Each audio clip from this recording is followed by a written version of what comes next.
Assalamualaikum warahmatullahi wabarakatuh. Perkenalkan saya Rizky Arnanda, NPM 19631109. Saya dari kelas TI 4A reguler pagi Banjarbaru.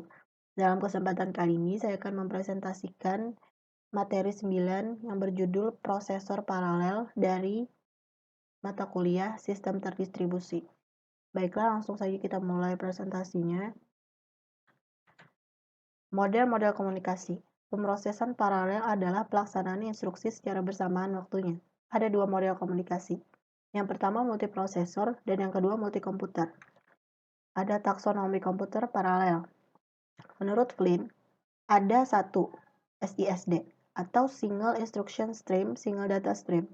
Dan yang kedua SIMD atau Single Instruction Stream, Multiple Data Stream. Dan yang ketiga MISD atau Multiple Instruction Stream, Single Data Stream. Dan yang terakhir atau yang keempat ada MMIMD atau Multiple Instruction Stream, Multiple Data Stream. SISD atau Single Instruction Stream, Single Data Stream. Satu prosesor, satu instruksi stream, data disimpan di satu memori, disebut uniprosesor. SIMD atau Single Instruction Stream, Multiple Data Stream. Instruksi mesin tunggal. Eksekusi dikendalikan secara simultan. Terdapat sejumlah elemen proses. Setiap instruksi dieksekusi dalam set data yang berbeda oleh proses yang berbeda. Yang termasuk SIMD adalah array processor dan vector processor. Sifat komputer SIMD adalah 1. Mendistribusikan pemrosesan ke sejumlah hardware. 2. Beroperasi secara bersama-sama pada beberapa elemen data yang berbeda. Dan yang ketiga, menjalankan komputasi yang sama pada semua elemen data. MISD atau Multiple Instruction Stream, Single Data Stream. Satu aliran instruksi, banyak aliran data, belum dapat diimplementasikan dengan baik. MIMD atau Multiple Instruction Stream, Multiple Data Stream. Terdiri dari sejumlah set prosesor, terdiri dari sejumlah set data yang berbeda, secara simultan mengeksekusi urutan instruksi yang berbeda. Sifat komputer MIMD yang pertama mendistribusikan pemrosesan ke sejumlah prosesor independen. Yang kedua membagikan sumber termasuk memori utama ke prosesor independen. Dan yang ketiga setiap prosesor menjalankan programnya sendiri. Dan yang keempat setiap prosesor berfungsi secara independen dan bersama-sama. Yang termasuk MIMD adalah yang pertama multikomputer atau loosely coupled dan yang kedua multiprocessor atau tightly coupled.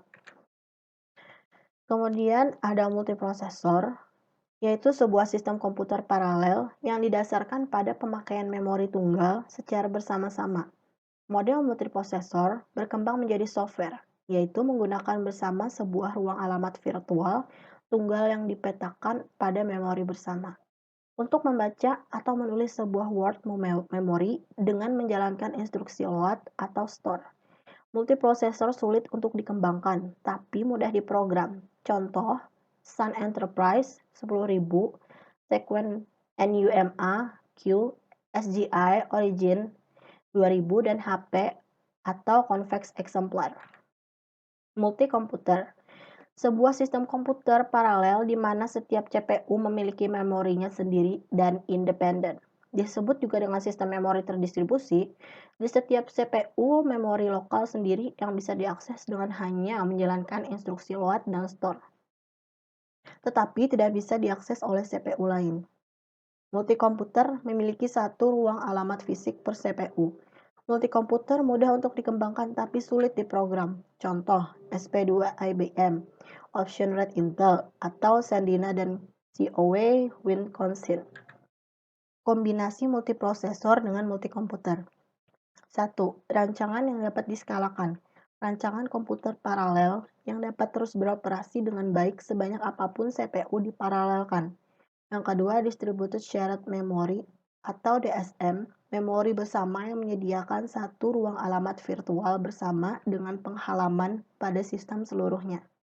Yang ketiga, sistem runtime, bahasa. Bahasa pemrograman menyediakan abstraksi memori bersama yang diimplementasikan oleh compiler dan sistem runtime. Yang selanjutnya yaitu jaringan interkoneksi. Ada 5 komponen. Yang pertama CPU, yang kedua memori, yang ketiga interface atau peralatan yang membawa pesan masuk dan keluar dari CPU dan memori.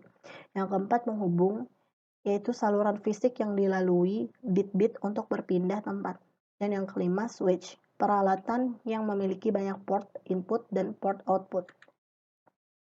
Kinerja, untuk mengembangkan komputer paralel agar bisa beroperasi lebih cepat dari prosesor tunggal, masalah kinerja yang berkaitan dengan komputer paralel yaitu 1. Metrik hardware, kecepatan CPU dan input atau output. Yang kedua, metrik software, yaitu mengetahui beberapa cepat sebuah program beroperasi pada sebuah komputer paralel dibanding sebuah prosesor tunggal. Demikian presentasi saya untuk materi 9, yaitu berjudul prosesor paralel. Salah dan hilaf mohon maaf. Wassalamualaikum warahmatullahi wabarakatuh.